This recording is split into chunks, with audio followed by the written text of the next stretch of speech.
Madame la présidente. En question principale.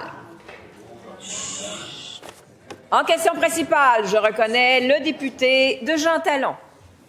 Il n'y en a tout simplement pas, de façon propre et sans risque pour la santé, d'exploiter le gaz de schiste. Les Québécois ont eu le débat et la CAQ a adopté une loi pour fermer la porte parce que les Québécois rejettent la fracturation hydraulique. Le ministre de l'Environnement a voté pour. Le ministre de l'Énergie a voté pour cette loi-là. Pourtant, les deux appuient la députée de Sanguinet qui, elle, vient d'ouvrir la porte au gaz de schiste. Je demande au ministre de l'Énergie de remettre les pendules à l'heure et de confirmer la position du gouvernement de la CAQ sur le gaz de schiste. Fracturation hydraulique ou fracturation caquiste? On ne sait plus où on s'en va, Madame la Présidente. La réponse du ministre de l'Économie, de l'Innovation et de l'Énergie. Merci, Madame la Présidente. Évidemment, la loi a été adoptée. Le droit qui s'applique actuellement, c'est ce qui est prévu dans cette loi-là. Ceci dit, il faut profiter de l'occasion pour réitérer que nos besoins sont immenses en matière énergétique. Il y a une problématique d'équation entre l'offre et la demande. C'est pour la transition énergétique, c'est pour les projets de développement économique. Il faut s'assurer d'augmenter l'offre, réduire notre dépendance, réduire notre déficit.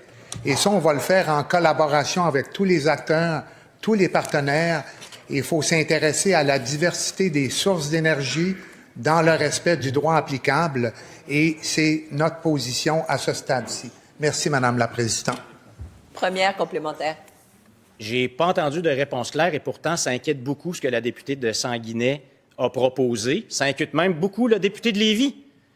Est-ce que le gouvernement change tranquillement d'idée? Il y a des milliards de prévus dans le budget pour des investissements discrétionnaires dans différents secteurs. Il y a le projet de loi 5 dont on continue l'étude qui prévoit l'accélération de certains projets dans le domaine minier, notamment. La question est simple. Est-ce que le gouvernement de la CAQ est encore d'accord avec la loi qu'il a lui-même fait adopter? La réponse du ministre. Je vais donner la même réponse. Nous respectons le droit applicable. Ceci dit, ma collègue de Sanguinet a exprimé une volonté d'analyser, de faire une réflexion. Je pense que c'est sain, c'est pertinent dans le contexte actuel. Elle n'a pas dit qu'elle était favorable. Elle a dit la porte est ouverte pour qu'on puisse analyser. Nos besoins sont immenses. Nous devons accroître notre capacité énergétique et c'est dans ce contexte-là qu'elle a fait ses commentaires. Alors, je me limiterai à ça, Madame la Présidente. Merci. Deuxième complémentaire. Le ministre, comme la députée de Sanguinet, ouvre donc grande la porte. Je mets au défi n'importe quel ministre du gouvernement sur la rive sud du Saint-Laurent, pourquoi pas le ministre de l'Agriculture, par exemple, de se lever ici en Chambre et de dire « c'est une bonne chose de rouvrir le débat sur les gaz de schiste. C'est comme ça qu'on protège la santé des Québécois. C'est comme ça qu'on protège les agriculteurs québécois. » Je le mets au défi de se lever et me répondre ça. Oui, Monsieur le leader du gouvernement, je vous écoute pour votre appel. Non. C'est la réponse. Alors, en réponse, Monsieur le ministre. Oui, Madame la Présidente, le gouvernement a adopté un projet de loi pour interdire l'exploitation des hydrocarbures sur le territoire québécois. Présentement, il y a une course à la chefferie. Madame la Présidente, les deux candidats de la course à la chefferie expriment des positions distinctes. Les membres de la formation politique auront l'occasion de se présenter. Et par la suite, les Québécois feront entendre leur voix également, Madame la Présidente. Mais une chose qui est sûre, c'est qu'on va toujours prendre des décisions dans l'intérêt des Québécois et des Québécoises, Madame la Présidente, pour s'assurer qu'il y ait notamment un consensus, une acceptabilité sociale et surtout en pensant à tous les agriculteurs, en pensant à tous les gens qui sont sur le territoire québécois, dans toutes les régions du Québec. C'est important, Madame la Présidente, sur des questions énergétiques, de faire consensus au Québec et d'écouter tout le monde, Madame la Présidente. Alors, je vous disais que l'article 32, le rappel au décorum, gardez le silence, c'est bon pour tout le monde. Maintenant, je cède la parole en question principale au député d'Arthabasca. Merci, Madame la Présidente. Au début de la semaine, la vérificatrice générale du Canada nous a appris qu'Immigration, Réfugiés et Citoyenneté Canada n'a pas enquêté ni donné de suite à un grand nombre de cas à haut risque du programme d'étudiants internationaux.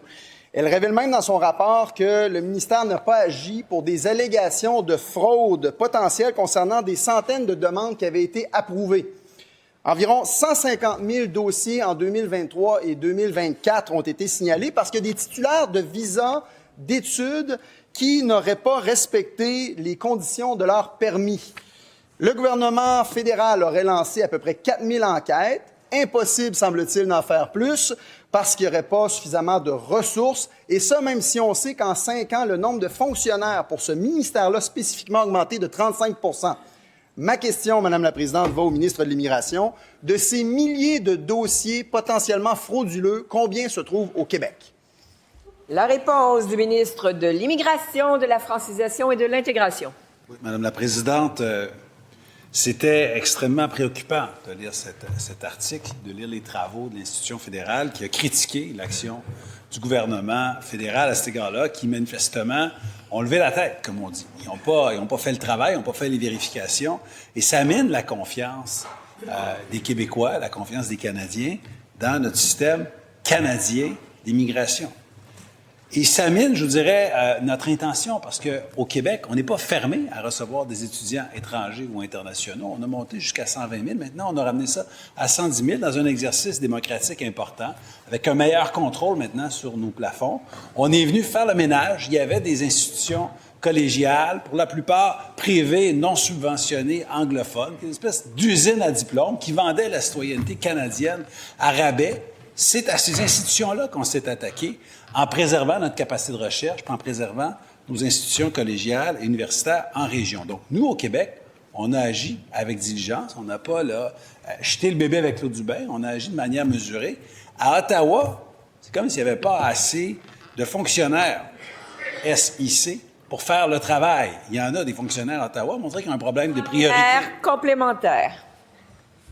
Madame la Présidente, on apprend que pour à peu près 800 dossiers, il y aurait de faux documents et de fausses informations qui auraient été transmises. Et encore une fois, le gouvernement fédéral ne fait rien. Mais là, on est préoccupé évidemment par cette inaction-là du gouvernement fédéral, mais on est au Québec. Donc, la question que je pose, c'est qu'est-ce que ce gouvernement a fait concrètement dans le contexte pour pallier à cette incompétence du gouvernement fédéral? La réponse du ministre.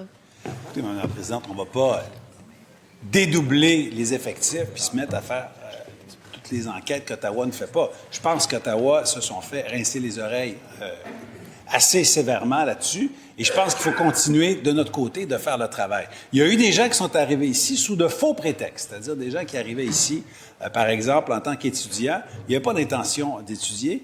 Ils voulaient demander d'asile, puis plutôt changer de statut. On travaille là-dessus. On a d'ailleurs augmenté les exigences en matière de garantie financière. Lorsqu'on arrive sur le territoire québécois, il faut maintenant faire la preuve qu'on est capable de subvenir à nos besoins pour toute la durée des études. Donc ça, c'est le levier qu'on pouvait activer et je pense que ça va avoir un effet positif sur notre sélection des étudiants étrangers. Deuxième complémentaire. Madame la Présidente, on résume. On a un gouvernement fédéral qui est assis sur ses mains dans à peu près tous les dossiers d'immigration. Ça va des demandeurs d'asile jusqu'aux étudiants étrangers. Puis tout ça fait en sorte qu'on contourne le peu de pouvoir que le Québec a en matière d'immigration. Donc, pour nous, le constat est implacable, sauf le respect que je dois au ministre. On a un gouvernement qui a échoué à obtenir l'ensemble des pouvoirs en matière d'immigration, comme c'était son objectif. Puis je ne peux pas faire autrement que de rappeler que ce sont les Québécois qui en paient aujourd'hui les frais. La réponse du ministre. Bien, écoutez, Madame la Présidente, au gouvernement du Québec, on a agi, on a adopté une nouvelle loi supplémentaire pour mieux contrôler l'arrivée d'étudiants étrangers et internationaux. On a augmenté les exigences en matière de capacité financière pour être sûr que les gens ici aient les moyens de subvenir à leurs besoins.